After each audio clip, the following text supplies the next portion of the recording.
Damos comienzo a esta nueva tertulia con, no sé dónde está el tertuliano, se nos ha ido, se nos ha escondido. Alfredo, que no vemos nada más que tu aire acondicionado. Que querías hacer una presentación como los artistas famosos. En la revuelta presentamos a Alfredo, no, en la revuelta no, perdón. La tertulia del doctor Larrey, esta tarde con todos nosotros, esta tarde o esta mañana, dependiendo de si nos veis aquí en España o al otro lado del océano, allá en las Américas, esta mañana o esta tarde, con todos vosotros, el doctor Alfredo Serrano. Ahí de Alfredo Serrano, me gustaría, Alfredo Serrano Moraza, me gustaría decir algo, bueno, pues de cuándo yo le conozco. Yo creo que a Alfredo le conocí allá en el año, yo creo que fue en 1990 o por ahí, 89 o 90, que iba montado en un coche que era me parece un Renault 18 de la Cruz Roja, y me lo encontré por ahí, por la M40, me parece que fue en Madrid, atendiendo un accidente de tráfico, y iba con un uniforme entonces de la Cruz Roja. Y desde entonces pues nos ha unido muchas cosas, ¿no? Hemos tenido oportunidad de vernos y de hablar y de trabajar juntos en cosas.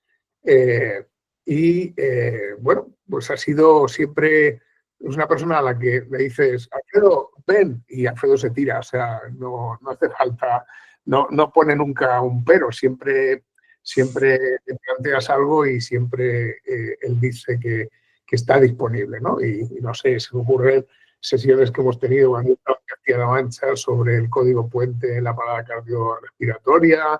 Se me ocurren un montón de cuestiones. Y una de las últimas fue que dije, Alfredo, que oye, que mira, que la Sociedad Española de Anestesia y la Sociedad Española de Otorrinolaringología y SEMES quieren hacer un documento de consenso sobre la vía aérea difícil, ¿no? Y bueno, pues yo sabía que él había trabajado impartiendo formación sobre talleres de simulación sobre vía aérea difícil, y dije, perdóname, tengo la voz un poco jodida porque estoy todavía estoy otra vez chungo, y bueno, pues estoy con aerosoles y con oxígeno otra vez por la noche y tal. Estoy haciendo un broncoespasmo que me tiene un poquito apurado, ¿vale? Entonces, si me veis que estoy con un poco falta de fuelles, por eso. Pero vamos, que lo que digo, que le dije eso a Alfredo, y Alfredo, bueno, pues ha sido el capitán del grupo y ha manejado de forma excepcional toda esa parte. Y entonces le dije el otro día, Alfredo, que mira, que yo creo que en la nueva temporada de tertulias del doctor Larrey, pues sería muy interesante que estuvieras con todos nosotros. Así que, Alfredo, sin más que decir, este es tu público y este es tu espacio. Adelante, cuando tú quieras, hermoso.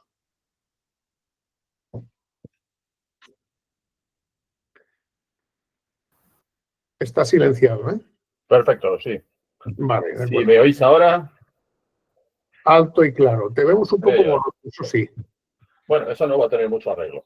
Vale. Vais a poder disfrutar de mi torpeza lingüística y mental, pero es lo que hay, así que no se puede tener nada. Muchas gracias por la presentación, Salva. Yo no sé si esto es la confianza absoluta de que te presente un amigo. Entonces, bueno, pero vamos, ante todo voy a intentar compartir. Ante todo, un saludo a todo el mundo. Gracias por estar aquí. Dicen que la charla promete. Si dicen que la charla promete, estoy a punto de marcharme. Así que tampoco lo sabría. A ver. La tecnología se resiste con su decalaje. Es para mí un honor, sobre todo, poder colaborar contigo. ¿Cómo no voy a colaborar contigo? Pero sobre todo, poder ofrecer algo a un grupo de amigos, sobre todo. Saludo a todo el mundo. Sé que hay gente del grupo que me estaban medio contestando. A ver si nos deja compartir.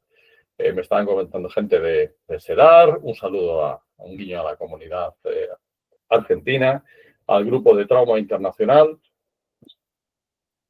Venga, esto funcionaba, pero ahora no.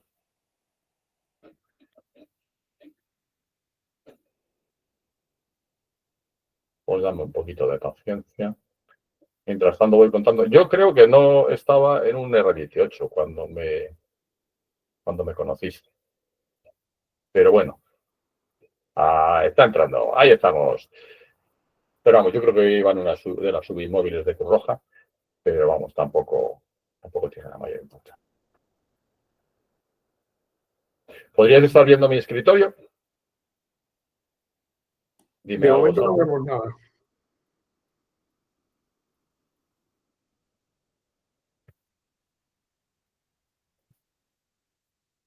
Menos mal que lo hemos probado antes de empezar. Sí, lo hemos probado y funcionaba. Lo que pasa es que tiene un decalaje. Ahora sí. Ahora lo va a capturar. Ahora sí podrías estar viéndolo. Sí, ahora ya Alguien me lo confirma. Bien, Perfecto. Y en pantalla completa, ¿verdad? En presentación. Perfecto. Gracias. La tecnología se resiste, esto es como un colegio. Ponerlo en marcha es imposible y luego lo que no puedes es pararlo. Es como la emergencia. Vale, imagino que me estáis viendo porque yo no me veo. Perfecto. Pues un saludo a todos y os voy a contar la historia de un sueño. No sé si fue un sueño de Salva o fue un sueño de los creadores. No me ha contestado Manu, no sé si está conectado y quería hablar con él. De hecho, no me ha contestado todavía por WhatsApp.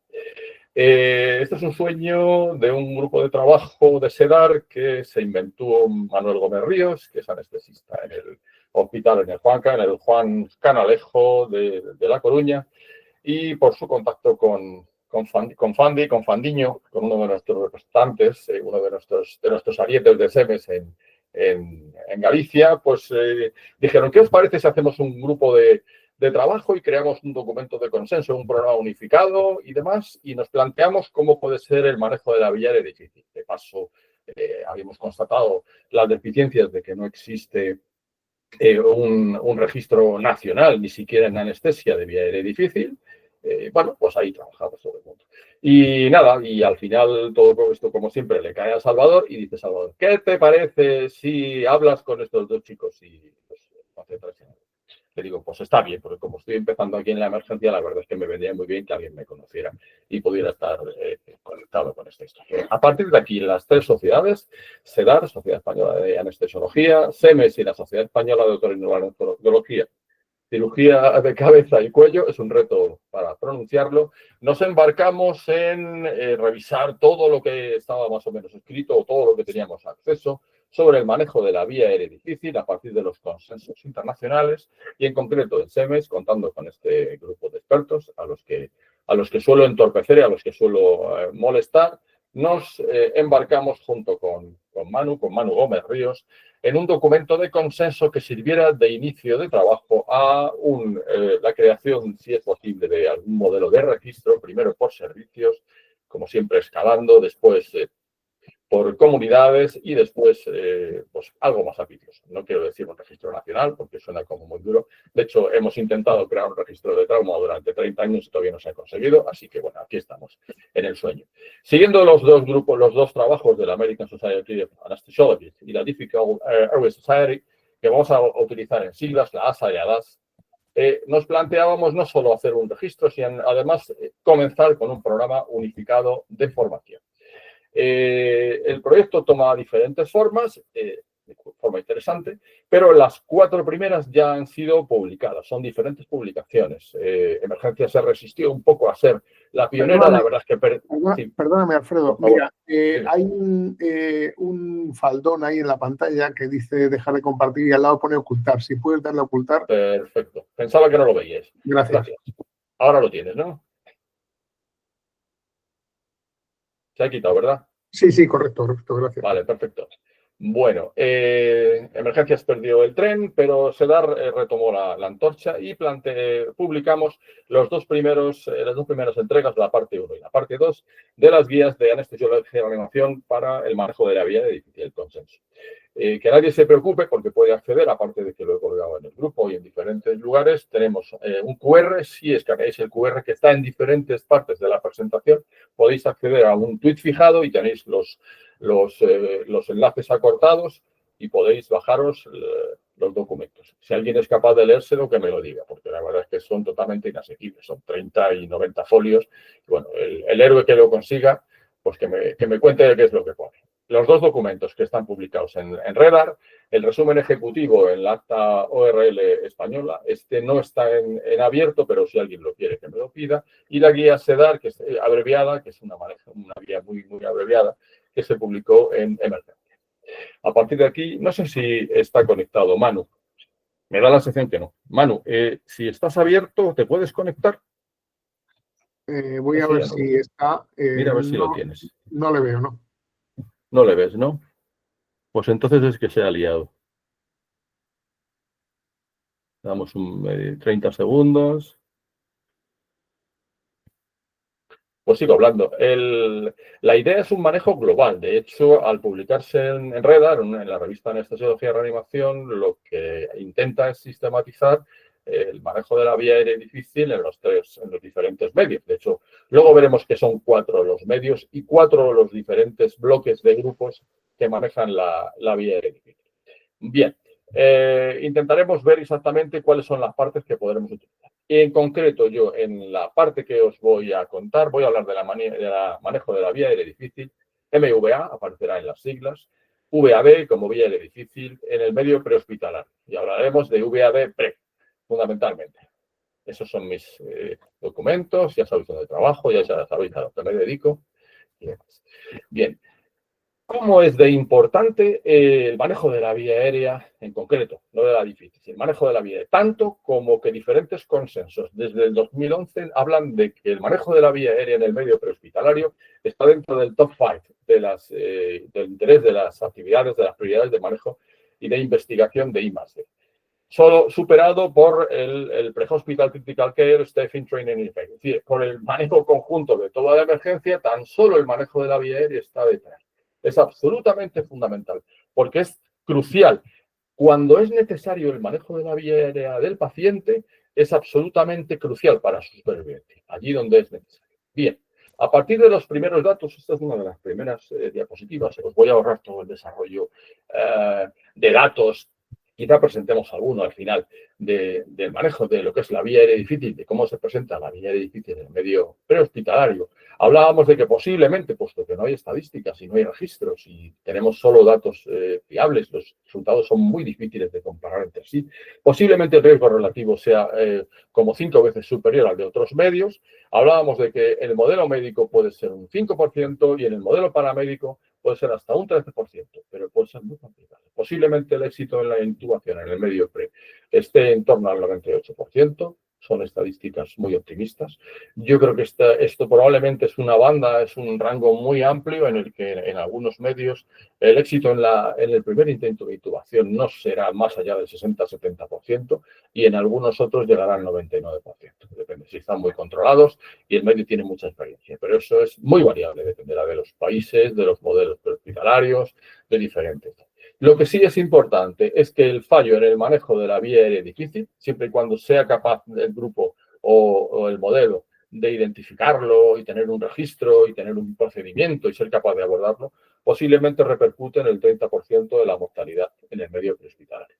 Bien, a partir de todo esto, hace unos 15 años más o menos, llevábamos dando cursos y habíamos intentado sistematizar y preguntarnos cómo es la vía aérea difícil en el medio prehospitalario. No tenemos estadísticas, pero la conocemos. Es alguien que es conocido, vive en algún lugar, vive ahí en una casa, arriba en la colina, no sabemos cuánta gente vive en esa casa, pero creemos que podemos identificarlos cuando bajan a comprar algo o a tomar un café algo.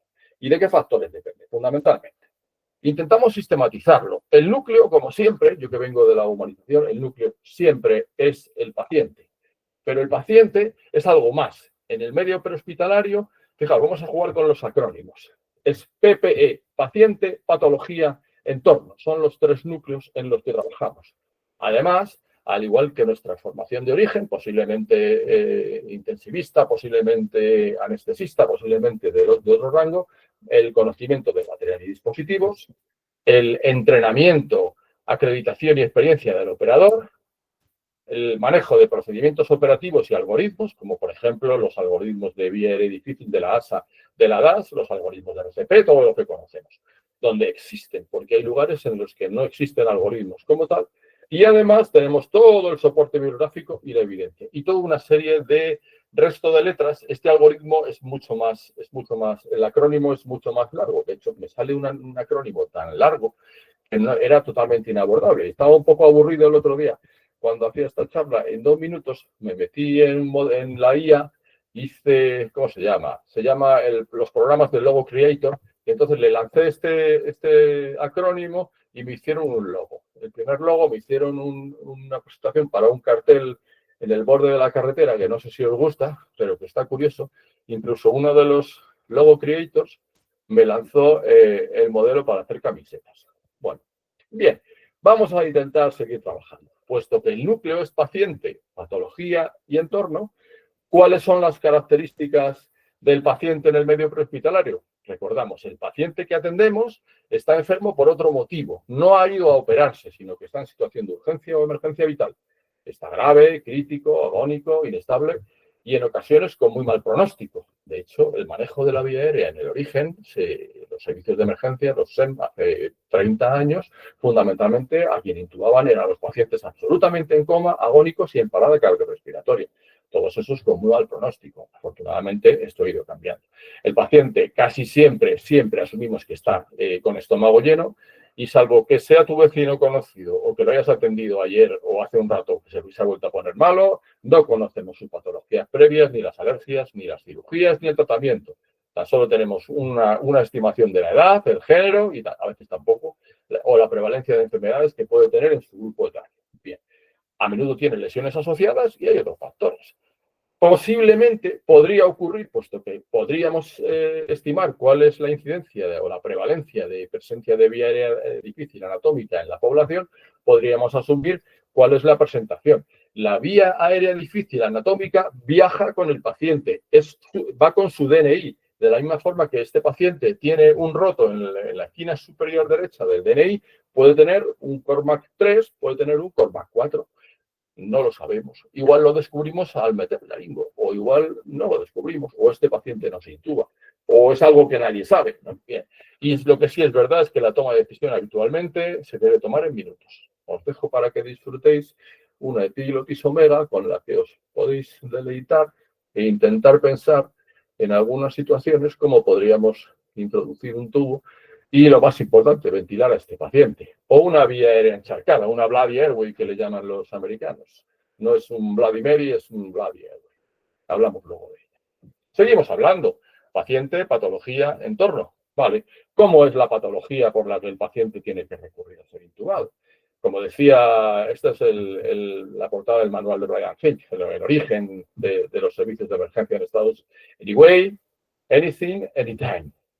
De cualquier forma, cualquier cosa y en cualquier momento. Vale, en la emergencia prehospitalaria, además, anywhere y anyhow, en cualquier lugar y posiblemente en cualquier situación. Todo lo que pueda suceder en la calle puede reclamar algún tipo de asistencia.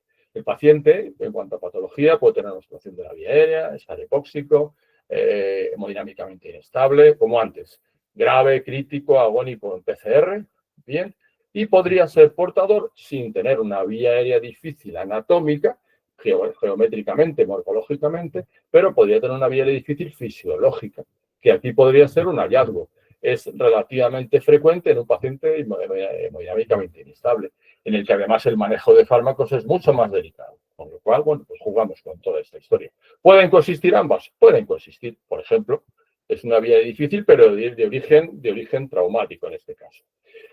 Lo que sí es cierto es que en este paciente hay un rápido deterioro del riesgo ASA, de los riesgos de la American Society of Anesthesiologists, superior al manejo de la vía aérea electiva. Un paciente que es un ASA 1 o 2 en condiciones normales, cuando tiene un accidente de tráfico o sufre un trauma como el que tiene esta paciente en la figura, posiblemente sea un ASA 3-4 y tiene posiblemente mayor incidencia de fallo, de tasa de fallo en el manejo de la vía aérea. Necesitará otras técnicas agresivas que además pueden hacer que se complique la situación, con lo cual aumentamos las complicaciones y la mortalidad.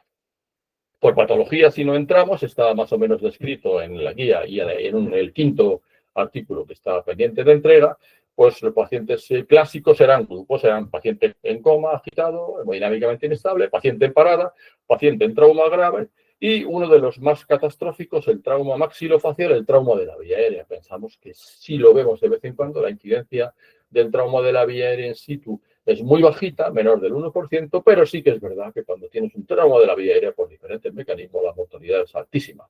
El Bloody Airway, el Bloody Mary, la vía aérea encharcada o inundada, que es nuestra adaptación. Y un grupo de miscelánea, quemado grave, agitado, embarazada, obeso mórbido y lo que se os ocurra. Cualquier cosa de las que pueda suceder. Anyhow. Bien, por ejemplo, esta paciente que requirió un traumatismo motorácico por una deceleración de un accidente de tráfico y ha requerido una intubación después de haberle colocado 3 tubos de tórax. Pues bien, es un paciente que desde luego sencillo no nos lo va a poner. Seguimos con nuestro acrónimo. Paciente, patología, entorno. Hablamos de la escena, del entorno. Curiosamente, después del incidente que vimos ayer, la escena siempre es culpable, aunque se esfuerza en ser inocente. Es única y irrepetible. La única forma de repetir la escena posiblemente es, después de haberla vivido, volver a repetirla en un taller. Todas las posibilidades de que se vuelva a repetir la escena son prácticamente imposibles. Sí que es cierto que las posibles combinaciones de factores adversos son infinitas. Todo lo que pueda pasar, puede pasar, pero es que además se combina de forma que es prácticamente imposible que se pueda repetir. Y lo que es más importante, cualquiera de los factores del entorno puede hacer que lleguemos a una vía aérea difícil o, como antes llamábamos, a la vía aérea difícil del entorno. Hace unos 12 años más o menos publicamos algo así, vía aérea de difícil acceso y control. Era como dice Luis Rodríguez, uno de los investigadores, vamos, lo que tienes es una vía aérea jodida, una situación jodida. Bueno, pues eso, exactamente eso. Tienes un paciente que no tenía una vía aérea difícil anatómica, que no tenía una vía difícil fisiológica, pero que llegas y resulta que es imposible en el primero, segundo y tercer intento. Posiblemente en esa escena no haya espacio suficiente, la postura será extraña e incómoda, como decía Sheffield, la postura es ridícula. En esa situación habrá que valorar todos los riesgos, habrá que tener una tabla de riesgos y establecer un análisis de prioridades a partir del one second loop y lo que tenga, a partir de aquí. Recordando siempre que esto viene llorado de casa se viene, decían cuando yo empezaba a trabajar, de casa se viene comido, cagado, meado, tarará, tarará. Y los problemas se traen de casa y la solución se trae de casa. El plan es básico, sin plan no hay respuesta. Aquí el plan se llama algoritmo de vía aérea difícil, hasta ahora, hasta que haya otro prehospitalario, algoritmo de vía aérea difícil de la ASA o algoritmo de vía aérea difícil de la DAS. Pues lo siento, habrá que aprendérselos y habrá que entrenarlos. Muy bien, el entorno es muy especial, a veces es tan sencillo como una simple nevada, o por ejemplo, esto que es una foto de un accidente de tráfico con un vuelco con 3 heridos atrapados, aquí en el kilómetro, me voy a acordar, 60 de la Nacional 3 en la zona de Madrid, cuando después de que 5 equipos estuvieron trabajando en esta zona, aquí donde están estas maletas colocadas, había un pozo sin señalizar de unos 6 metros. Que nadie descubrió hasta que yo me di una vuelta y uno de mis chicos me dijo, mira lo que hay aquí. Y nadie, después de trabajar 30 personas ahí durante más de hora y media, nadie vio que ahí había un agujero. Bien, a partir de aquí recordamos que hay 2 formas conocidas, que este fue digamos que los 2 grandes avances del documento de consenso del trabajo que estoy presentando, es reconocer la existencia previa de la vía difícil anatómica, de la fisiológica y la fusión de 3 sociedades para intentar reconocerlo en algunas situaciones. La vía difícil anatómica por tumores, malformaciones, alteraciones en la morfología, la fisiológica, que prácticamente es una constante en el manejo pre, y es importante alcanzar un equilibrio en estas situaciones entre el manejo de la vía aérea y estabilizar al paciente, y podrían coexistir ambas, la anatómica y la fisiológica. Habrá que ir siempre por delante. Y os quiero presentar al tercer invitado del lugar, a la vía aérea de difícil acceso y control, que se había esbozado en algunas situaciones, sobre todo en problemas de incidencia de intubación. Salva suele hablar mucho de este modelo, los anestesistas les gusta, en cuidados intensivos también, que hablábamos del CRM y del manejo de la vía aérea difícil situacional o contextual. Es decir, la dificultad en intubar al paciente por ninguno de los 2 motivos que hemos descrito hasta ahora. Este es un clásico, Luis Calabós, que es uno de nuestros grandes activos, uno de los mejores reporteros históricos del Correo Español del Pueblo Vasco, es una de las fotos históricas. No existe, pero si existiera un manual de trauma de hace 15 años, esta sería la portada. Este es el trabajo. Recordando siempre que en el lugar, en el Belén donde trabajábamos, existen riesgos que no están en los manuales. Bien. A partir de aquí nos planteamos que el paciente es el que porta la vía aérea difícil anatómica. La patología es la que cuenta cuando hablamos de vía aérea difícil fisiológica. Y el entorno, seguimos jugando con los acrónimos. Fundamentalmente es el determinante con todos sus factores, que además son muchos más, de la vía aérea difícil situacional. Bien, esto tiene aspecto de bandera, ¿verdad? Pues ahí lo tenemos. Y nos la quedamos. No es la bandera de Rumanía, es algo parecido. Nos quedamos con ese logotipo y trabajaremos sobre él. Bien.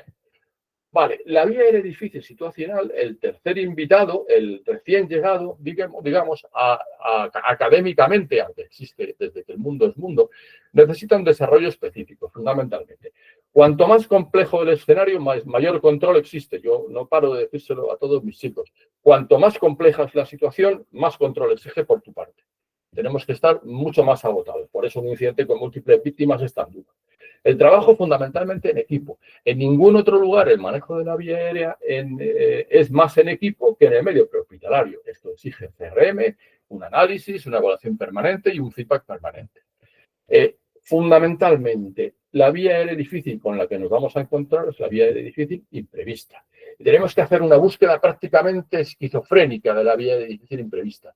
Los factores predictores de la laringoscopia difícil, ventilación difícil con mascarilla facial, intubación difícil, todos esos términos que están en la guía, todos esos factores tienen un valor predictivo relativamente bajo. Fijaos, si son relativamente poco útiles en el medio hospitalario, incluso en cuidados intensivos y menos en quirófano, necesitamos factores predictores de vía difícil imprevista en el medio prehospitalario. Esto es lo que necesitamos. Esta diapositiva es lo que deberéis trabajar en los próximos 10-15 años. Si alguien es muy joven y tal y tiene ganas, adelante. Debemos conocer las alternativas a la secuencia rápida de inducción. No todo es SRI. Y además debemos ser capaces de resolver problemas específicos como el Bloody Airway, como el trauma específico maxilofacial de la vía aérea y hacer desarrollos específicos de manejo de vía aérea en pacientes atrapados, sepultados, confinados o de difícil acceso. En todas esas modalidades, las 8 modalidades de apoyo sanitario al rescate y diferentes equipos que están trabajando. Bien, vamos a meternos con la vía aérea difícil imprevista. Recordemos que es el enemigo. Y al enemigo ni agua, pero además hay que buscarlo e identificarlo. En cuanto esté identificado, le colocamos encima con un imán un GPS y le perseguimos a todos lados. E intentamos traer todo aprendido desde casa. ¿Qué tenemos datos? La búsqueda ha sido absolutamente prolija, ha sido increíble. Posiblemente para el trabajo de la vía aérea difícil hemos manejado más de 700 referencias bibliográficas para escribir esos 4 artículos. Los datos son absolutamente heterogéneos, depende de lo que he comentado, del origen del paciente, del modelo, de la patología, de los tiempos, de las distancias. Y la incidencia y prevalencia, antes éramos capaces, hace 15 años, de hacer esa tarta que os he presentado al principio, ahora no sería capaz, depende muchísimo. Y no siempre hay registros. Hay modelos que tienen registros específicos, el NEMSIS norteamericano. Y siguiendo a Carmen, en el 2022, la vieja conocida, la Agency for Healthcare Research and Quality americana, lanza una serie de premisas que debemos seguir trabajando. En Europa los datos son absolutamente heterogéneos, habrá que leerse la verdad. Pero sí son especialmente útiles por patologías. Por ejemplo, los grupos de cuidados intensivos en trauma pues tienen un desarrollo específico de manejo de la vía aérea en trauma. No son prehospitalarios, pero el grupo, por ejemplo, del 12 de octubre pues tiene todo un desarrollo, todo un marco normativo de cómo han buscado ellos durante 30 años, cómo han manejado el trauma, pues cada uno de los grupos diferentes. Es importante que el trabajo se realice en equipo, puesto que la vía aérea difícil es el enemigo a vencer. Bien, y la pregunta es, ¿dónde nos vamos a encontrar la vía aérea difícil? Anatómica, fisiológica y situacional. Es decir, ¿qué grupos manejan la vía aérea? Y este fue un brote psicótico cuando me bajé el Plenur la última vez que se nos ocurrió para el Congreso de Sevilla Y yo me imaginé que era algo así. Son datos cualitativos de los que deberíamos tener datos cuantitativos, pero posiblemente, dependiendo del quirófano, esto es anestesia, dependiendo del quirófano, posiblemente la mayor parte de incidencias, salvo que sea un quirófano muy desorganizado que aumentaría la vía aérea difícil situacional, la vía aérea difícil anatómica es el origen descrito académico con el que ellos han luchado siempre. Bien, ¿dónde más manejan vía aérea difícil? En cuidados intensivos. De hecho, estamos describiendo cómo bajó la técnica de intubación, cómo salió de quirófano a cuidados intensivos, a la urgencia hospitalaria y a la calle y al domicilio del paciente. En cuidados intensivos, por definición, el paciente se intuba porque está enfermo.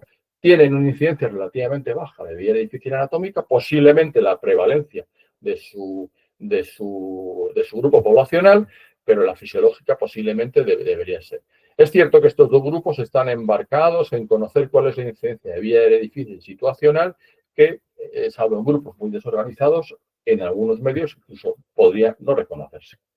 La situación cambia cuando hablamos de urgencia hospitalaria. Los servicios de urgencia hospitalaria tienen un modelo mucho más abigarrado. El paciente que en su DNI doblado ya tiene la vía difícil anatómica, hoy ha entrado por un KIRIP4 con un shock cardiogénico y además está absolutamente hipotenso. Pues ya tiene una vía difícil anatómica y fisiológica y además entra en el cambio de guardia. Y además en ese momento el paciente, cualquier otra cosa que os podáis imaginar. Perfecto, pues ahí tenemos él. Y probablemente en los servicios de emergencia médica prehospitalaria el cuadro puede ser algo así. Esto que yo me imaginé, hay otra persona, hay un intensivista australiano que presenta equipos, es uno de los comerciales y tal, no sé qué, tiene un cuadro similar, lo compartimos en Sevilla. Yo me imagino que posiblemente este es el núcleo de desarrollo de los próximos años. El desarrollo que necesitamos de la vía aérea difícil, que he puesto en la diapositiva anterior, y esta puedan ser las dos diapositivas centrales de la presentación. Recordando que a partir de aquí, hace unos 15 años, pues intentamos abordar, sin haber sistematizado el manejo de la vía difícil intentamos sistematizar cómo podíamos resolver los problemas con los que teníamos. Recuerdo cuando yo montaba en aquellas subinmóviles de Cruz Roja en el año 90 y tantos, recuerdo que se partían de risa porque en la siesta me cogía el muñeco y me lo ponía en el sofá, me lo ponía debajo de un coche, me lo ponía y lo torturaba y lo intubaba. A partir de aquí hemos desarrollado talleres específicos de posiciones de trabajo. Quiero hacer un agradecimiento específico a los dos ilustradores, Óscar Carrillo, que es un enfermero nuestro del SUMA, y Sandra Tejero de la central de SAMUR, que han puesto, de hecho me han inmortalizado en alguna de las imágenes, han puesto dibujo a los talleres que realizamos. Y os pongo diferentes gincanas. Hay diferentes talleres. A ver, sí. Imaginaos todas estas posiciones en las que hay que entrenar en un face-to-face. El grupo de México nos un entrenamiento con diferentes situaciones. Sigue siendo entrenamiento. De Moreno del SESCAM nos envía fotos.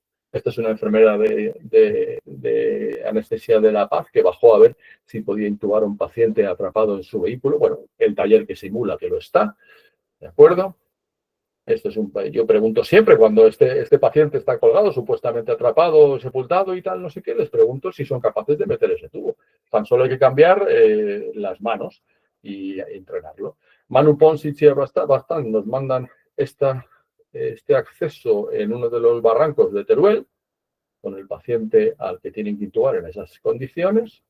Y describimos fundamentalmente para los próximos años, para el desarrollo normativo que pretende unificar el programa unificado de formación, cuáles son los objetivos del manejo de la vía aérea en medio pre. Fundamentalmente desarrollar procedimientos operativos propios, adaptados y muy flexibles. Si algo se valora en el medio prehospitalario es ser flexible y la capacidad de adaptación.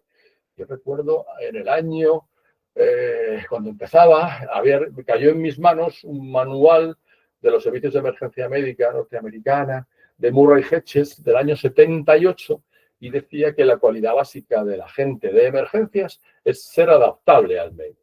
Y seguimos nuestro algoritmo, si os parece, de las camisetas o alguno de ellos, hacemos trabajo en equipo y intentaremos anticipar la vía difícil imprevista, intentando desarrollar e implementar signos y modelos predictivos, intentando que sea eficiente, habrá que trabajar en ello. basado fundamentalmente, hasta el momento actual no tenemos más documentación que los desarrollos de la ASA del 2022 y la DAS del 2020, con diferentes modificaciones, con diferentes añadidos y la bibliografía posterior. Son posiblemente las que han acumulado muchos más pacientes en el mundo, las que tienen mayor experiencia y seguridad conocida. No podemos dejar de conocerlas, no podemos dejar de aplicarlas. Lo siento, habrá que estudiarse los algoritmos de vía difícil de ambas sociedades. Y sí que es importante intentar conseguir siempre una resucitación razonable, optimizando los algoritmos, el XABCDE, dando siempre medidas de confort y contacto humano y estabilizando para evacuar. Os cuento un escenario prácticamente terminando, nos faltan 3 diapositivas. Esto es un rescate, esto se llama La Chorrera de San Mamés, está a unos 8 minutos de la base donde yo trabajo, es antigua porque todavía estamos, de Sercam. Es un paciente que se ha precipitado de unos 12 metros, aunque parezca que no está muy alto, y hay 12 metros, se ha resbalado y ha caído dentro de la laguna. Un lugareño, uno de los que estaban con él, lo ha sacado del agua. El paciente tiene un traumatismo craneoencefálico severo, ha habido que intubarlo en esa situación. Y ahora el manejo de la vía aérea también forma parte del traslado de la evacuación hasta el lugar. Fijaos, los equipos tienen incluso los pies dentro del agua. Y aquí la caída aquí más abajo son unos 30 metros. Bien, el equipo sigue trabajando, el helicóptero está en apoyo estacionario, en este caso de 2 patines. Toman sus medidas de seguridad, todo el mundo con su EPI, todo el mundo con su casco. El paciente es evacuado y se ingresa dentro. Se hace una evacuación a campo base y se cambia de helicóptero. Bien, pues el paciente, esto también forma parte, este tipo de situación de los bomberos de SAMU París, también forma parte del manejo de la vía aérea por algún motivo. Imagino que en esta situación es un paciente víctima de un síndrome de inhalación en un incendio por humos y tal, y el paciente es evacuado ya con su vía aérea aislada, en ventilación mecánica, con una autonomía determinada, con una bala de oxígeno, con lo que habitualmente hacen los psicólogos. Recordando que el objetivo final es entregar al paciente en las mejores condiciones cuando otro equipo no se lo recibe. Ese paciente con vía aérea difícil o vía aérea normal. Por mi parte, si no soy muy pesado, tendría incluso posibilidad de escucharos, tengo incluso algún vídeo. Me comentó Salva que los vídeos no corren muy bien en la presentación, pero se podría poner algún vídeo. Y recuerden siempre, como decía Stakachi, recuerden, tengan cuidado ahí fuera. Por mi parte, poco más. Muchas gracias. Poco más y poco menos. Si quieres, deja de presentar y así nos podemos ver y que hagan preguntas, comentarios y demás. Muchas gracias, Alfredo. Como siempre, ha sido un placer escucharte. Bien, adelante, se abre el turno de preguntas. Muchas gracias, por aquí veo. Venga, si hay alguien que quiera comentar, puede levantar la mano y le vamos dando paso.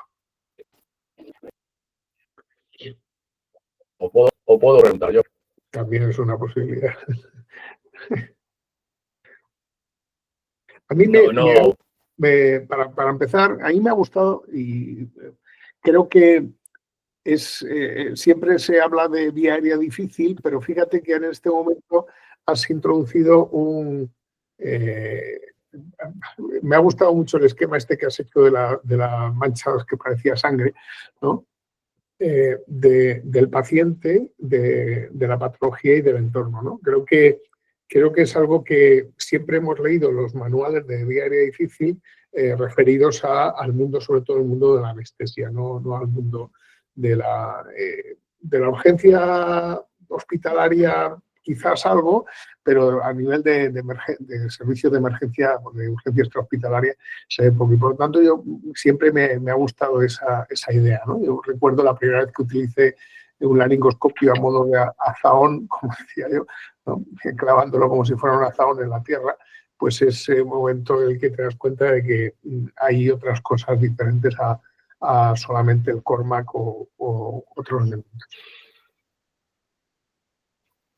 Recordamos ese término, además. Yo se lo recuerdo, si alguien ha conocido el País Vasco, yo conocía a Joan Andoni Parichán, fundador de la DIA. Le llamaba, tenga usted en cuenta que si el paciente está atrapado, tendrá que utilizar el laringo como si fuera un azadón. Sí. ¿Alguien lo recuerda? ¿Recuerda a Joan Andoni? Ahí está, ahí está. ¿Le conociste? Sí. Sí, sí, sí. Sí. Y esa es la idea, ¿no? Cuando tienes a un paciente sentado en el interior de un vehículo, tal, pues la cosa cambia. Puede tener un patio maravilloso, ¿eh? Pero hay un parabrisas por delante y un salpicadero, ¿no? Que te dificulta mucho. Venga, adelante, vamos a ver si hay alguien, algún tertuliano que quiera, seguro que ha despertado alguna duda o algún interés, no sé. ¿A alguien le parece? A ver, ¿a alguien le parece? Imagino que se han leído las definiciones y los desarrollos de la vía del difícil, que la definición de vía del difícil es objetiva, está estandarizada o es algo un poco etéreo.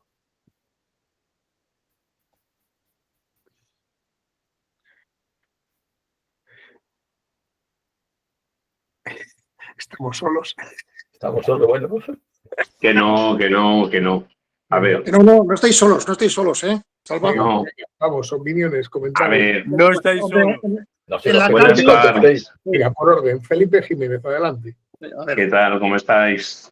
A ver, el concepto de vía difícil es vía difícil. Es decir, no porque yo tenga un Malampati o un Cormac 1, la vía aérea va a ser más fácil para mí. A lo mejor lo he intubado hace 5 años y no me acuerdo. No porque tenga eso el paciente, no va a estar la cabeza entre el bidet y la ducha como nos ha pasado tantas veces, ¿no?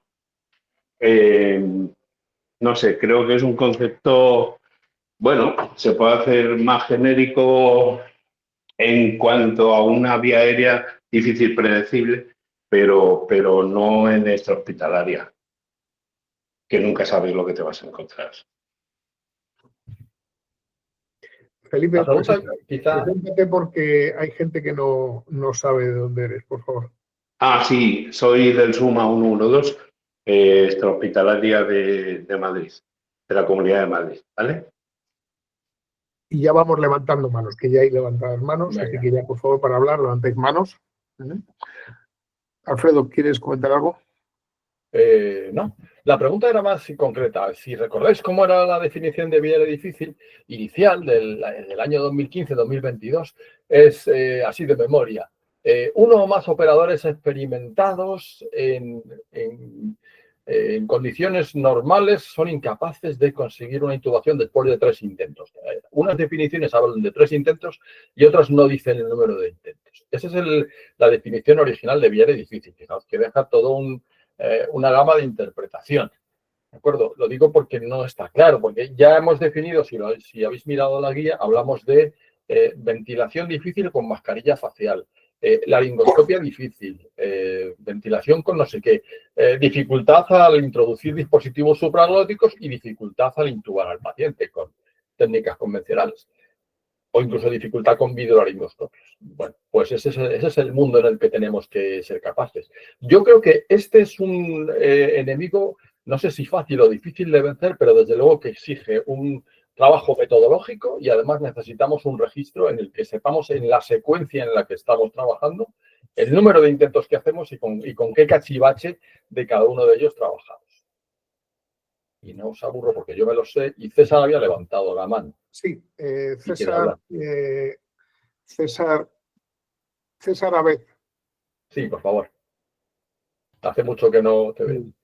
Sí, hola, buenas. Nada, simplemente que es que yo tenía entendido la definición de vía difícil, que es que no he podido estar en la parte inicial de la charla, que precisamente eso, es decir, 2 conceptos, dificultad para ventilar y dificultad para aislar la vía aérea mediante una laringoscopia directa. Entonces, con esa definición que tenía entendido, pues sí que me parece objetiva, aunque luego ahí puedes tener varios matices o meter un montón de cosas dentro de esos dos conceptos. Muchas gracias por la presentación y por la iniciativa. Gracias.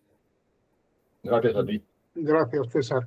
Oye, Alfredo, a mí me ha llamado mucho la atención porque cuando yo nací en este mundillo de la emergencia, se decían cosas muy, muy curiosas, ¿no? Eran todas sin ninguna evidencia, ¿no? Con escasísima evidencia. Y a mí me ha gustado mucho el tema de la planificación que has sacado, que has puesto aquí. O sea, hay que venir con esto planificado, entrenado y, o sea, sí, efectivamente, hay un margen de improvisación, vamos a decirlo así, pero todo esto debería de estar planificado y entrenado previamente.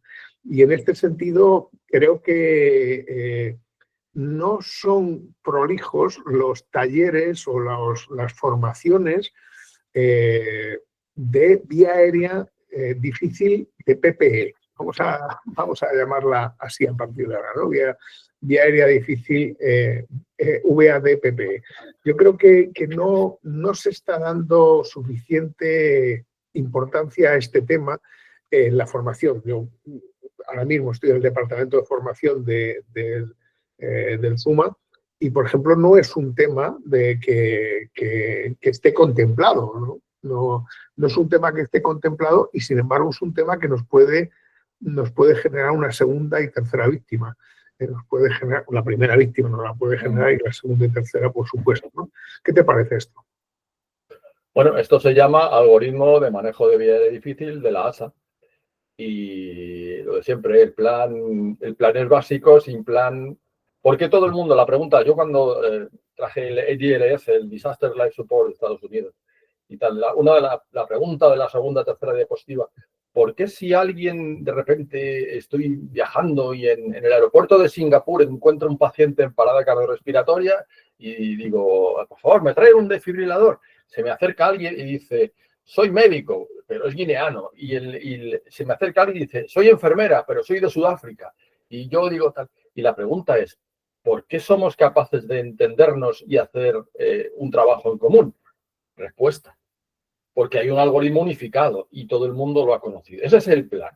Entonces necesitamos un plan. En cualquier prácticamente de los campos en los que trabajamos, en la historia de la medicina, ojalá todo el desarrollo bibliográfico que existe sobre RCP fuera similar en el resto de campos, pero por ahora los cientos de miles de publicaciones, en algún momento se dijo que sobre RCP, sobre SIDA se dijo que todo el desarrollo de los 90 en bibliografía de SIDA había superado a toda la bibliografía previa de la historia de la medicina. En RCP es prácticamente igual. Ojalá todo el desarrollo en RCP, el resto de la medicina, fuera como el de la RCP. Bueno, estamos ahora en el momento de unificación del manejo de la vía aérea difícil. Y ya existen guías. Mientras no tengamos otras, son las mejores. Hay que trillarse la vía difícil de la ASA. Aquí el programa es más en cuanto a que el trabajo es en equipo, porque aquí se intuba en equipo, aquí se trabaja en equipo y todo el mundo, y tienen que aprender a pensar. Es genial que llegues a un paciente, estés ventilando, sepan lo que quieres hacer, pongas la mano y te pongan un tubo en la mano, pongas la mano y te den el laringo, pongas la mano y te den el aspirador. Es genial, pero solo porque existe un plan. Yo puedo saberme el algoritmo de vía difícil de la ASA o de la DAS, pero mi equipo se lo tiene que saber. Y eso es lo que tú dices, exactamente. Hay que entrenarlo en equipo. Los equipos deberían entrenar ese algoritmo. No hay nada más gráfico que el manejo de la vía aérea. Tiene que ser muy gráfico y muy interactivo. Pero la simulación en muñeco tiene suficiente calidad, yo lo prometo, para poder abordar este tema. Yo creo, bueno, David Viera, dame un segundito, David. Yo creo que... Si es sobre lo mismo, cuéntalo tú, sí. No lo sé. David, adelante. No, buenas tardes, Salvador y Alfredo. Le doy paso a ustedes si quieren, después ya comento yo. Perdonad, si podéis encender la cámara para que os veamos y presentaros, porque muchos no sabemos de dónde sois. Sí, espérate, porque estoy con la niña, que la tengo mala, y entonces estoy a dos cosas a la vez. Vale, pues entonces lo primero la niña. No, voy a intentar ponerme en un sitio medianamente decente, que tengo la niña abajo. Te damos 10 segundos y Salva contesta lo que querías. Por fin. Vale, ok. Yo, fíjate, Alfredo, me planteo En SEMES hay muchos grupos de trabajo y no sé si sería interesante un grupo interdisciplinar y transversal, lógicamente, de vía aérea difícil. A lo mejor debería de plantearlo porque creo que sería muy, muy interesante. Creo que elaborar un plan formativo para nuestros futuros residentes, para el manejo de... porque es que en nada tenemos residentes, no lo olvidéis. Creo que sería un punto muy interesante, la vía aérea difícil, en ese esquema que me ha encantado, ese esquema de sangre de una forma tan explícita, ¿no? Me ha gustado muchísimo. Bien. Esto es un guante, no hay problema. Yo haría un grupo de manejo de vía aérea. Bien, pues... en urgencia hospitalaria y en prehospitalaria. Y además ahí da la opción de incluso invitar. Estamos dando cursos, yo llevo dando cursos a anestesistas, no lo sé, 10, 12 años. Y los anestesistas vienen a los nuestros. La idea es fusionar todas esas ideas. Recuerdo en los antiguos SIMUBAD, era absolutamente genial. Los anestesistas se metían en mis talleres y yo me metía en los talleres de los anestesistas viejetes. Y era genial porque te contaban cosas increíbles. Toda esa experiencia. ¿David está ya operativo? Vamos a ver. Buenas, yo creo que sí, que ya más o menos estoy operativo. Buenas Hola, tardes. ¿qué tal? Hola, David. Hola, buenas. Pues ya, soy David, uno de los compañeros que sigo a Salva hace mucho tiempo. Soy enfermero, durante mucho tiempo fui enfermero de urgencia, después hice medicina y actualmente soy anestesiólogo en Lanzarote. Trabajaba en Tenerife y actualmente trabajo en Lanzarote.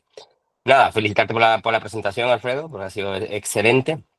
Y sí que estoy totalmente de acuerdo. A mí me pasa, por mí pasan muchos médicos fundamentalmente de familia y ya adjuntos de familia para rotar en vía aérea y siempre les digo lo mismo. O sea, ellos llegan directamente con la intención de intubar pacientes y les digo los primeros 4 o 5 horas es darles la chapa con guías DAS, guías ASA, explicarles bien los algoritmos, explicarles los algoritmos de Vortex, interiorizar cuáles son los algoritmos, aprender cada uno de los dispositivos, los warnings que existen de cada uno de los dispositivos y los pequeños tips que tienen que tener a la hora de abordar el manejo de la vía aérea, la importancia de la ventilación en caso de estómago lleno relativamente difícil y en prehospitalaria, etc, etc, etc. Yo creo que una de las cosas esenciales fundamentalmente es ese, ¿no? El desconocimiento muchas de las veces bien de las guías, bien de los algoritmos de actuación, la importancia del pedir ayuda y después ya las nuevas actualizaciones de los Vortex relacionadas con las guías de vía aérea que intentan flexibilizar más el manejo entre unos dispositivos y otros, yo creo que deberían ser en una fase más avanzada en la que ya tengas un manejo muy arraigado de lo que es el ABCD de la vía aérea de forma tradicional. Pero sí, estoy totalmente de acuerdo que deberían hacerse sesiones, deberían hacerse simulaciones y que es esencial la formación. O sea, totalmente de acuerdo. Y a mí muchas de las veces me pasa que yo soy del equipo de vía aérea difícil y cuando bajo urgencia porque los compañeros de intensivo me llaman, pues me encuentro ambas. Me encuentro los 3 elementos, me pareció súper curioso porque nunca lo hubiera visto contextualizado. Me encuentro la vía difícil anatómica, vía fisiológica y situacional. O sea, en el cuarto de paro es un caos, el paciente fisiológicamente viene con varios intentos de la vía aérea y muchos anatómicamente ya tienen vía aérea difíciles per se. Con lo cual muchas de las veces te encuentras en una situación en la cual te encuentras los 3 escenarios los 3 ítems en el mismo paciente y sería esencial el tema de la simulación y el trabajo. Sin duda, este es el reino del taller. El manejo de la belleza, no hay nada más gráfico, más visual y más interactivo. Se pueden poner vídeos, se puede hacer, pero es el reino del taller. Y lo bueno que tiene es que los talleres pueden ser muy cortos, diseñando cosas específicas. Manejo de vía aérea sanguinolenta, manejo, yo que sé, APOX, oxigenación apneica, no sé qué, no sé cuántos. Y además los talleres generalmente son muy baratos, salvo que pongas que no tengas visualaringoscopio, que puede ser el aparato más caro, pero son talleres cortos y baratos. Por lo tanto, simplemente hay que definir un esqueleto de formación y ser capaz de que el grupo defina cuáles son las prioridades y en qué algoritmo. Habría que definir un algoritmo de formación, en eso estamos, y nos meteríamos ahí. Pues yo estaría encantado en participar. De hecho, a mí me pasa muchas veces en urgencia, cuando he llegado con las mismas gafas nasales y con el no brief, no desat, decirle, no, deja las gafas nasales en lo que hago el primer intento. No, vamos a quitársela, ¿no? Déjasela un segundo, nada más. Es decir, que yo creo que es súper importante el tema de la formación, súper importante el tema de la simulación, súper importante eso, formación de base, porque muchas de las veces, digo, llego abajo, muchas de las veces cuando me han llamado y he tenido dificultades simplemente por farmacología.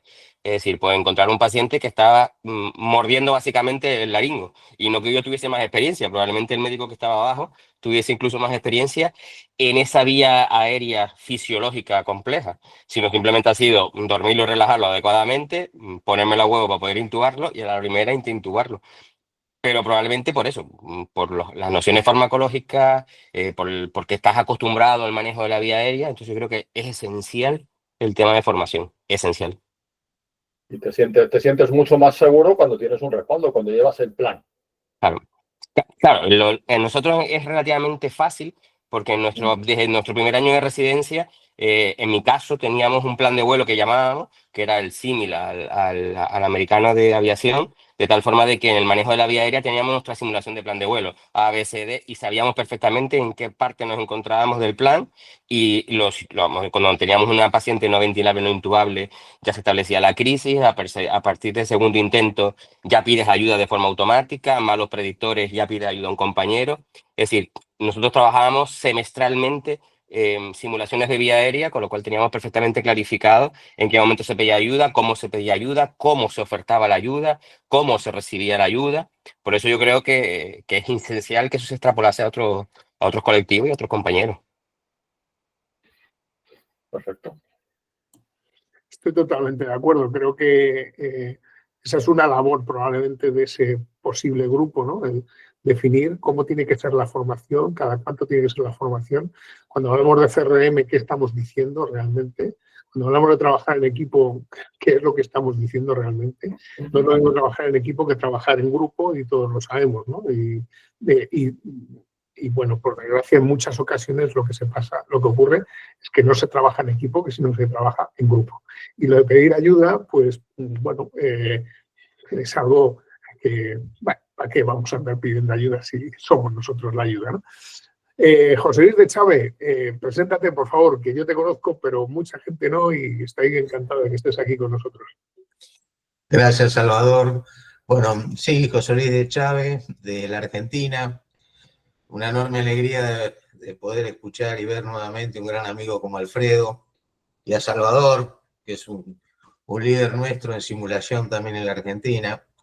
Bueno, durante muchos años he estado en el mundo de las emergencias y ahora también de la simulación, formando técnicos de emergencia y entrenando gente en simulación. Y la verdad que yo escuchaba, por ejemplo, cuando Alfredo preguntaba la definición de vía aérea difícil, ¿no? Y yo, la verdad, lo que pensaba, trataba de trasladar, digamos, lo cultural de ustedes a lo nuestro y adaptarlo a nuestra realidad. Y yo decía que, bueno, la vía aérea difícil empieza por saber qué tipo de entrenamiento previo tenemos en vía aérea, ¿no? Uno puede decir técnicamente qué es una vía aérea difícil, pero después la vía aérea puede ser muy difícil si uno no está entrenado, por más que no sea difícil. Y esto es una lucha durante muchos años, por eso me parece muy interesante el planteo que hace Salvador de los grupos puntuales de SEMES, que creo que pueden ser un apoyo. Y la pregunta que quería hacer puntualmente, porque en nuestro medio, por esto de la cuestión de lo cultural, ¿no?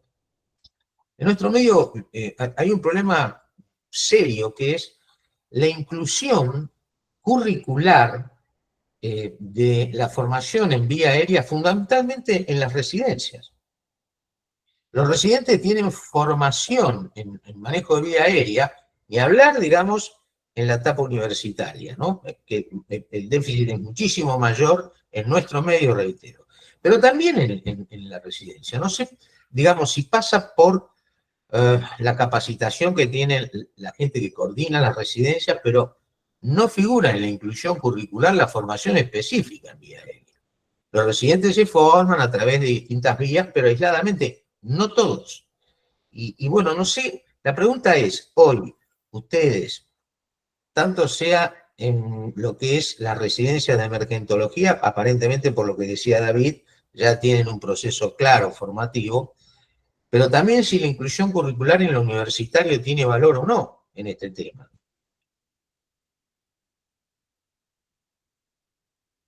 Es una pregunta curiosa.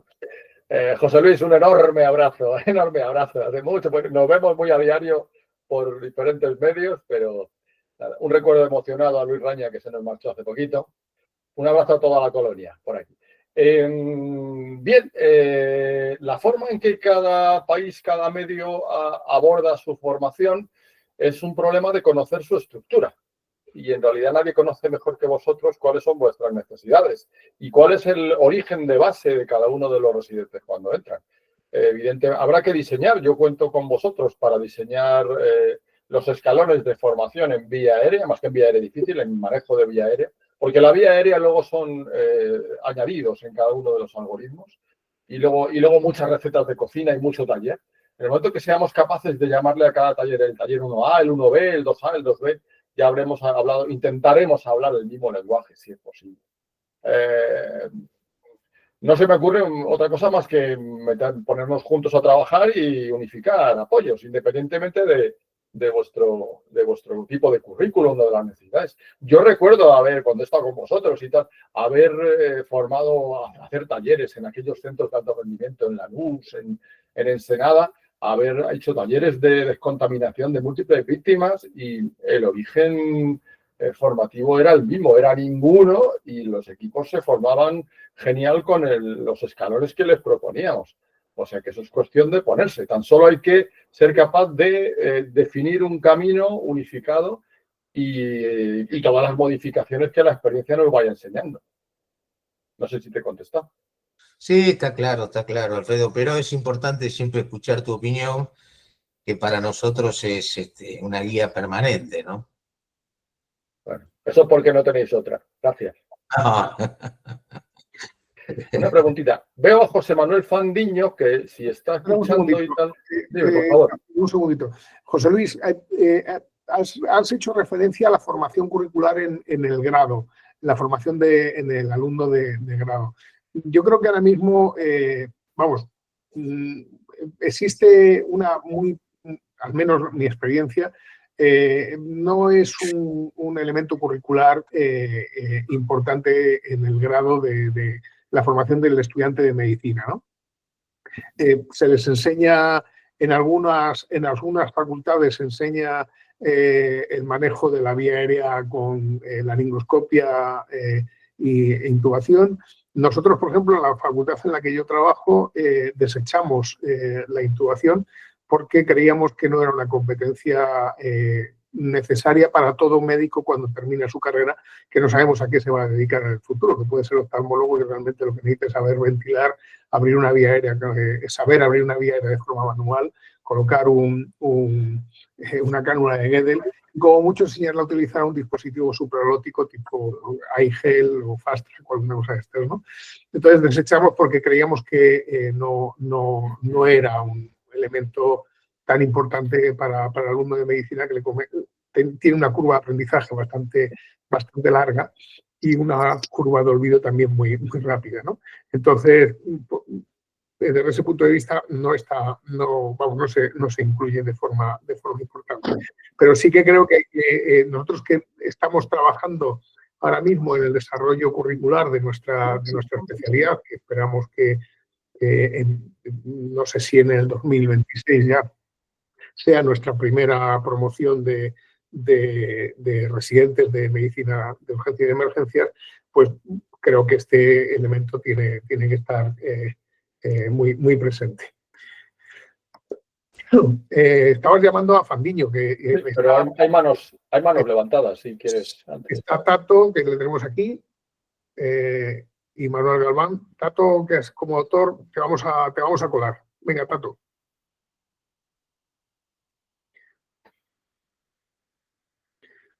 Alguien está compartiendo pantalla, Leticia, y estamos viendo tu WhatsApp. Digo que por favor no me coléis. Que no soy yo, que es Manuel el que lo está haciendo. Por favor, Perdón. Manuel Sí. Galván, deja de compartir, por favor. Sí, perdón. Por orden riguroso, como tú indiques, Salva, participo en el momento que tú lo consideres. Bueno, pues entonces estaba Manuel Galván delante. Adelante, Manuel. Sí, nada, de felicitar a Alfredo por su charla y bueno, pues nada, comentar que en la urgencia extrahospitalaria la vía aérea siempre es difícil, o casi siempre, ¿vale? Entonces, nos gustaría, bueno, pues hombre, a veces disponer de, por ejemplo, un vídeo laringoscopio que no lo llevamos, lo lleva el jefe de guardia, pero el resto de los dispositivos avanzados pues no lo tenemos, ¿no? Y bueno, pues es que efectivamente, como habéis comentado, es un tema, pues bueno, pues para hacer talleres y ahondar, efectivamente. Y nada, me ha gustado la exposición de Alfredo cuando ha comentado que un incidente de múltiples víctimas, por ejemplo, lo que pasó ayer, pues el escenario es irrepetible, efectivamente. El escenario, por mucho que luego se hagan entrenamientos y se hagan, bueno, se repita, se hagan incidentes de múltiples víctimas y el escenario es irrepetible, ¿no? Siempre, por eso, pues bueno, hay que intentar hacer entrenamientos y bueno, el hacer incidentes de múltiples víctimas y cursos, pues eso yo creo que nos favorece. Y nada, decir que volver a felicitar a Alfredo y nada, aquí seguimos. Perdonad que me he metido, estoy manipulando la pantalla y no sé muy bien lo que estoy haciendo. O sea que Perfecto. me he Pues te metido ha salido bien, Manuel. Sí. Un inciso. Me he metido en medio. No siempre las vías aéreas difíciles por ser en la calle son difíciles. Hay tubos de 15 segundos que se queda uno sorprendido, pum, pum, pum, pum, sigue la secuencia, pum, pum, y de repente el paciente está intubado. O sea que tampoco es cierto, habrá que definir cuál es el porcentaje. Si nos creemos el 13%, el 13%. Y si sale un 5%, pues será un 5%. En algunas series será menos, por mi parte. Si no hay más, Tato, si quieres hablar. Pues nada, gracias. En primer lugar, Alfredo, felicitarte por la ponencia. En segundo lugar, decir que estamos encantados de que tanto tú como Carmen Camacho, como Fandiño, como Salvador, hayáis participado en ese grupo de consenso con la Sociedad Española de Anestesia y la de Otorrino. Creo que es un documento excepcional que todo el mundo, bueno, todos los urgenciólogos deberían mirar. Y ahora un par de comentarios nada más. El primero, estabais hablando de la formación de los residentes en urgencias y emergencias. La formación de los residentes en urgencias y emergencias en España, probablemente tengamos residentes este año, está montada sobre 3 unidades docentes que consideramos básicas: hospital grande, hospital pequeño o comarcal y servicios de emergencias. Sin una de esas 3 patas no se acreditará una unidad docente. Con respecto al programa formativo, en las competencias específicas existen un núcleo competencial que se llama soporte vital. Esto es novedoso en la formación de un residente. Y el primer punto de ese núcleo soporte vital es manejo de la vía aérea. Incluye un apartado específico de manejo de la vía aérea difícil. Digo, esto es el programa oficial de la especialidad que está desarrollando la Comisión Nacional de la Especialidad. Y ahora me meto en camisas de 11 varas, Alfredo, y esa es la pregunta, ¿no? Aparte de la vía aérea anatómica difícil, de la vía aérea fisiológica difícil, de la vía aérea condicionada por el entorno difícil, en el año 2009, cuando se publica el Currículum Europeo de Medicina de Urgencias, se habla también de que el médico de urgencias y en determinadas circunstancias debe tener un perfil psicológico específico para atender las patologías. ¿Sería coherente contemplar que hay también una vía difícil condicionada al propio, digamos, técnico que maneja esa vía aérea difícil? Es decir, condicionado por el Bernó, condicionado por sus circunstancias psicológicas, por la carga laboral, etc., etc., etc. Y disculpa esta pregunta, que sé que es una pregunta con mala intención, pero creo que era absolutamente necesaria hacerlo. Gracias y un abrazo a todos. Gracias a ti. Sin duda, de hecho hay bibliografía al respecto. es muy importante. El manejo de la vía aérea, como decían los antiguos, es como leer el Quijote. La forma en que se aborda cuando comienza, dicen que el Quijote para saborearlo hay que leerlo 3 veces en la vida. Uno cuando eres niño, otro cuando eres mayor y otro cuando eres muy mayor, ¿no? Pues el abordaje de la vía aérea no es exactamente lo mismo. Como te tiemblan las canillas cuando no te lo sabes y llegas a ella, o cuando ya de senior lo que tienes es estrés postraumático y te imaginas que todas pueden ir mal como te han ido las últimas 10 mal. Bueno, evidentemente, todo lo que sea abordaje. Sí que es cierto el abordaje psicológico, pero ocurre en todas las situaciones. Evidentemente aquí los currículums académicos no están pidiendo perfiles psicológicos, no se pide psicotécnicos para entrar a trabajar en ninguna rama de las biomédicas, ni siquiera en auxiliar de clínica y tal, no sé qué, pero vamos, menos en anestesista, menos de médico de urgencias y tal, no sé qué. Y bueno, pues habrá que abordar el tema, sobre todo habrá que conocerlo, sobre todo porque hay programas. El estrés postraumático de los médicos seniors que han tenido problemas con intubaciones difíciles es jodido. Además, sobre todo cuando eres el tercero que llega, o sea, es decir, el primero que ha llegado, a veces en la calle solo hay uno, pero en algunos sitios llega uno y lo instrumenta 6 veces, llega un segundo y lo instrumenta otras 8, y llega el tercero y dice, no hemos podido y tal, y ya dices, bueno, pues si no habéis podido, ¿qué voy a hacer yo, no? Y a veces aparece la Virgen y lo controla uno. Estamos conformes en que es evidente que la formación de pregrado y de posgrado y dentro de insertarlo en el programa curricular es fundamental, pero si estamos hablando de la forma, por ejemplo, en España, en que se va a implementar la residencia, estamos hablando de que tendríamos 50 residentes entre 3 y 4 años. Y 100 en 5 años y otros 150 en 6 años, más o menos las cifras, no habíamos barajado. Estamos hablando de, bueno, que es verdad, como la especialidad de medicina de urgencias en el medio militar, pues son muy pocos, ¿no? Pero hasta entonces los servicios de urgencias tienen que seguir funcionando y necesitamos implementar esa calidad, ese nivel de calidad, ese nivel de exigencia y los estándares de calidad de manejo de la vía aérea. Sería absolutamente deseable que tuviéramos una formación con un algoritmo unificado, que todo estuviera estandarizado, que tuviéramos un algoritmo que lo pudiéramos manejar, que todos los equipos tuvieran los mejores medios, que no son muy caros, un videolaringoscopio, y que además ese videolaringoscopio se pudiera tener sistema de grabación en vídeo y que esos vídeos se pudieran revisar como análisis. Esa no es la foto final, pero sería lo ideal. No es costoso, es simplemente diseñarlo. Es un plan, el plan y que se cumplan las etapas. No estoy hablando de nada. A mí siempre me llama muchísimo la atención que tanto, por ejemplo, lo comento siempre para los centros coordinadores. Hay centros coordinadores a los que les cuesta muchísimo hacer videollamadas a los teléfonos móviles privados de los usuarios, cuando esa tecnología la llevas tú en el bolsillo. ¿Y por qué puedo llevar yo mucha más tecnología que un centro coordinador en el bolsillo? Aunque el problema sea más de confidencialidad o de protección de datos del paciente. Pues aquí igual, o sea, ¿por qué yo puedo conseguir un videolaringo y grabar una intubación y eso se considera herético en mi servicio porque es algo de lo que no dispongo? Cuando se podría implementar un programa como tal y simplemente es tener ese equipo y antes de introducir el videolaringo, darle a grabar y después extraer la información y enviarla a una unidad central de procesado. Quien dice eso dice muchos otros bloques, pero sí que es cierto que necesitamos, no lo sé cómo lo diríamos, necesitamos un bloque unificado de formación de posgrado de gente que lleva más de 5 o 10 años y que se quiera reciclar en este tema. Se me ocurren muchos campos.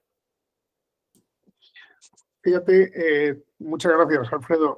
Me ha encantado lo que has dicho, porque efectivamente no podemos dejar todo a expensar de que los residentes que se van a formar sean maravillosos, porque nos van a seguir atendiendo un montón de compañeros en el futuro antes de que lleguen estos residentes. Pero algo que has dicho, Cato, me ha gustado mucho, el tema del entorno, porque cuando en CRM hablamos del entorno, no solamente hablamos del entorno físico, la sala, la ambulancia, el material, sino que también se incluyen los procedimientos y también se incluye las personas, ¿no? Conocer a tu entorno de trabajo y conocerte a ti mismo. O sea, ser capaz de llegar por la mañana a tu puesto de trabajo y decirle al equipo con el que vas a estar trabajando, oye, he pasado una noche de perros porque no he conseguido dormir, tuve una discusión anoche en casa y no he descansado adecuadamente y necesito que estéis muy pendientes de lo que voy a hacer hoy aquí, ¿no? Eso que parece que, pues claro, llegar a trabajar y contar tus vulnerabilidades suena espantoso, claro, decir esto, se van a reír de mí, ¿no? No, pero es que eso es trabajo en equipo, es que eso es conocimiento del entorno, es que el que yo he fallado una intubación, tengo que compartirlo, tengo que saber ventilarlo con mis compañeros y buscar el apoyo que sea necesario, el apoyo psicológico y demás, para que cuando yo me vaya a enfrentar, es como los artistas, los cantantes que salen al escenario y tienen el miedo escénico, o sea, es que ya vas jodido, porque las 3 últimas intubaciones has fallado. Y a lo mejor la has conseguido la tercera, pero ya vas pensando, voy a fallar, ¿no? Entonces tienes que tener herramientas y eso creo que es muy interesante. Tenemos a David Viera que nos levanta una mano.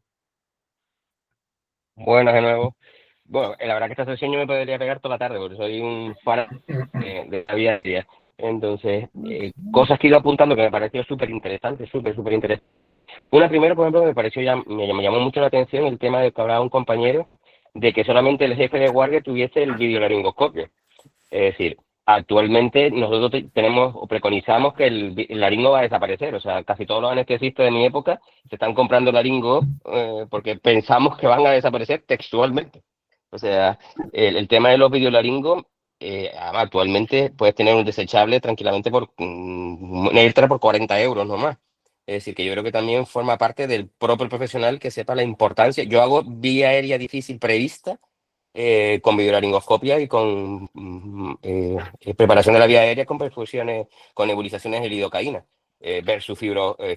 Tengo ambos dispositivos y muchos tengo grabados directamente con videolaringos. Es decir, que yo creo que tenemos que ser conscientes de los dispositivos que tengo y la importancia que tienen cada uno de los dispositivos. O sea, que me parece totalmente esencial que los compañeros y sobre todo que con independencia de que no existan estudios que clarifiquen exactamente el porcentaje de vía aérea difícil en la prehospitalaria, ya sabemos que por el mismo entorno habitualmente suele haber mayor dificultad a la hora de realizar la intubación. En relación a la formación, yo tengo 49 años, pero empecé medicina con 32. Mi formación en vía aérea durante la facultad fue nefasta. O sea, nefasta o nula. Y durante la residencia porque fui directamente a anestesia, pero es verdad que en el pregrado, en mi universidad que fue en la de Cádiz, prácticamente no se tocó absolutamente nada del manejo de la vía aérea. Y en relación al abordaje psicológico y el burnout que hablaba el compañero, es súper interesante, porque no es lo mismo abordar la vía aérea a las 9 de la mañana recién despierto y con tu café puesto, que a las 5 de la mañana cuando te llaman por una angina de Ludwig, que el paciente está saturando al 80% y llevas 22 horas metido dentro del hospital. Obviamente sí que cambia. Y con los sistemas de grabación, yo actualmente estoy cursando el grado de Derecho. Yo todas las vías aéreas difíciles que bajo urgencias con fibro, las grabo como pruebas de...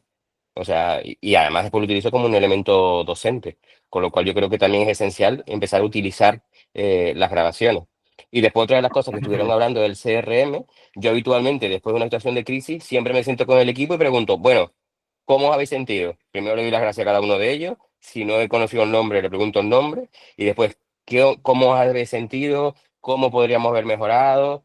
Y a la gente le sigue sorprendiendo. De hecho, el otro día trabajé con una compañera con una intubación dificultosa que tuve en UBI, un paciente de 206 kilos, y lo que le llamó la atención no fue que intubamos al paciente, fue que después de todo dije, bueno, ¿cómo habéis sentido? ¿Qué podríamos haber mejorado? ¿Qué creen ustedes? O sea que yo creo que es súper importante el trabajo de simulación. Gracias, David, sin duda. Yo creo que es el núcleo es la simulación. Lo que hemos dicho son talleres cortitos, con objetivos concretos de manejo corto y además son talleres muy baratos. Genial todo. Hablaba del estrés postraumático, porque últimamente hay mucha bibliografía sobre estrés postraumático de los que intuban, de los que fallan en intubación, de los seniors, de los que fallan en no sé qué, de los que fallan en no sé cuántos, todos los problemas. Un comentario final, antes de seguir. El laringo directo Macintosh, yo lo siento, esto es como los vehículos antiguos, los híbridos y los eléctricos. No podrá desaparecer jamás. De hecho, hay que intentar que las nuevas generaciones no pierdan experiencia y habilidad en el manejo con el laringo convencional, porque tiene tantísimas aplicaciones y tantas situaciones, es decir, la posibilidad tecnológica de que un videolaringo en el medio en el que estoy absolutamente rodeado de sol no me dé imagen, o se me quede sin pilas, o se haya congelado, o no lo tenga, o esté en otra mochila, es brutal.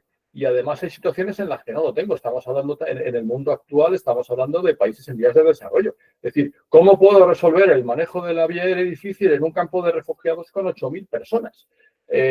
Lo más barato, si quiero tener 5 o 6 campos de refugiados en diferentes países, no imagino una contienda bélica, lo más barato es tener 2 laringoscopios convencionales.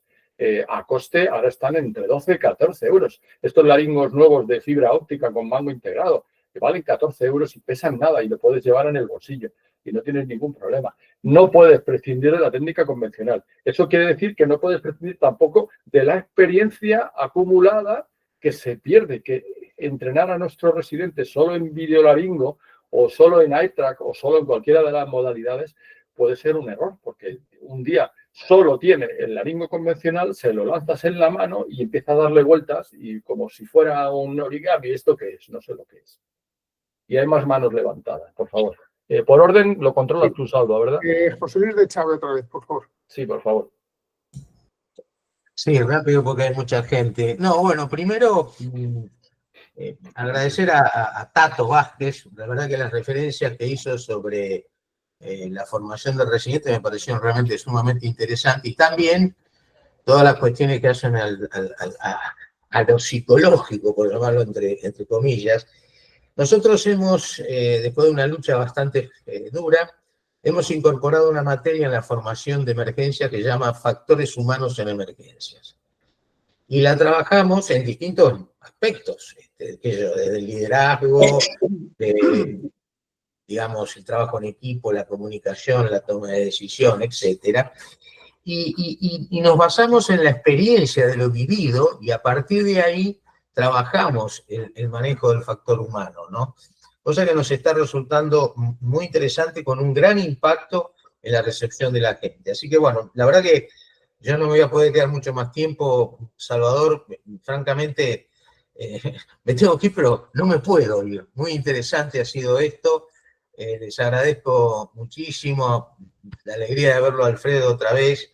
Decirle que este tema de los factores humanos lo trabajamos con alguien muy conocido por él, que es el doctor Marcelo Muro, que es un emergentólogo, que también es piloto de avión y demás, y entrenador de factores humanos en los pilotos de aviación, lo cual nos viene muy bien, ¿no es cierto? Pero bueno, muchísimas gracias por esto y la invitación, Salvador. Gracias a ti, como siempre, José Luis. Es un placer compartir estos ratos contigo. Un placer, José Luis, como siempre. Fijaos que tenemos que ser cazadores de talentos. Hemos cazado el CRM de la aeronáutica y tenemos que ser capaces de toda la tecnología y todo el desarrollo que hay alrededor. Sigue con el siguiente, Salvo. Pues tenemos a José Manuel Fandiño. Por favor. Hemos pegado al volante y digo, no sé si es que se está intentando hacer un puente al coche. Bueno, casi. Bueno, era primero para dar la enhorabuena a Alfredo, ¿no? por la exposición, por transmitir conocimiento, experiencia y pasión, que yo creo que lo transmite. Y después, bueno, solo decir también que han salido cosas que son importantes, ¿no? El tema de la formación, yo creo que sobre todo pensando en los residentes futuros muy cercanos de medicina de urgencias y emergencias, más que nada porque 2 de los pilares fundamentales son la emergencia hospitalaria y el hecho de trabajar en un hospital comarcal y el manejo de la vía aérea. Vía aérea difícil, vía aérea normal, van a ser muy importantes, ¿no? Con lo cual yo creo que ahí es un campo que tenemos que formar muy bien a nuestros residentes y sobre todo en esta formación inicial de los primeros residentes son los que van a marcar el futuro y probablemente determinar qué residentes vamos a tener a lo largo de los años, ¿no? Con respecto al factor humano que decía Tato y de la psicología, siempre lo hablamos, ¿no? Yo creo que es una parte importante. Bien es cierto que el hecho de la formación y hacer ECRM y hacer simulación es importante, ¿no? A mí me gusta mucho la frase de Larry Bird, ¿no? Que decía, cuanto más entreno, más suerte tengo. Entonces, es practicar y seguir practicando para mejorar, ¿no? Y con respecto a la formación, quizás una parte importante, y también recojo algo que había dicho Gilberto Alonso, que estaba por ahí hace un momento, que es el hecho de que nuestros residentes ahora lo que necesitan, sobre todo antes de que salgan los nuestros, es que los residentes lo que necesitan es formarse en vía aérea. No en vía aérea difícil, sino en vía aérea. Porque muchos tienen muchas dificultades para intubar, ¿no? Entonces, bueno, es una parte muy importante. Y nada más, enhorabuena por la presentación, por el formato y nada, un saludo grande a todos y un placer estar con vosotros y aprendiendo de todos vosotros. Gracias, Andy. Muchísimas gracias, José Manuel. David. Creo que tenemos que ser breves, ¿no, Salva? Porque ya llevamos hora y media y deberíamos de ir cerrando. David, ¿qué querías comentarnos? No, pues parece que no. Bien, no sé si hay alguna cosa más que queráis comentar. Yo creo que ha sido una sesión bastante interesante. Ahora mismo llevamos una hora y media de sesión. Yo creo que ya nos hemos pasado. Podríamos de estar más de una hora, pero bueno, ha sido un auténtico y genuino placer escucharte, Alfredo, y escuchar todas las intervenciones de nuestros compañeros que han estado aquí. Hemos tenido una media de 52, 53 personas, una media, un pico de 52, 53 personas, y bueno, yo creo que ha sido interesante. Hay mucha gente, ha habido una distorsión con el tema de las horas porque equivoqué el cartel, con el cambio que hemos tenido en España y bueno, pues aunque hemos mandado correcciones y demás, de hecho me ha escrito gente de México diciéndome que bueno, que había habido ese pequeño problemilla, aunque algunos sí se ha conectado. Y entonces, bueno, pues como sabéis, esto queda grabado. En cuanto me descargue el vídeo, se lo pasaré a John, que es nuestro webmaster en SEMES, para que lo cuelgue dentro del canal de YouTube de SEMES. Esta es una actividad de SEMES, de la Secretaría de Emergencias de SEMES. Y bueno, pues en muy pocos días recibiréis la próxima sesión. Tenemos en mayo tenemos una sesión que creo que va a ser de mucho interés, pero que no voy a decir de qué va, para que sea sorpresa, no vaya a ser que me falle la de mayo y haya que buscar un recambio. Así que nada, muchísimas gracias a todos. Alfredo, un fuerte abrazo. Es un placer estar contigo una vez más y emplazaros a los demás a que difundáis la sesión, que sepáis que difundáis que está grabada y que queda a disposición de todo el mundo. Muchas gracias a todos. Que tengáis un magnífico día. Gracias.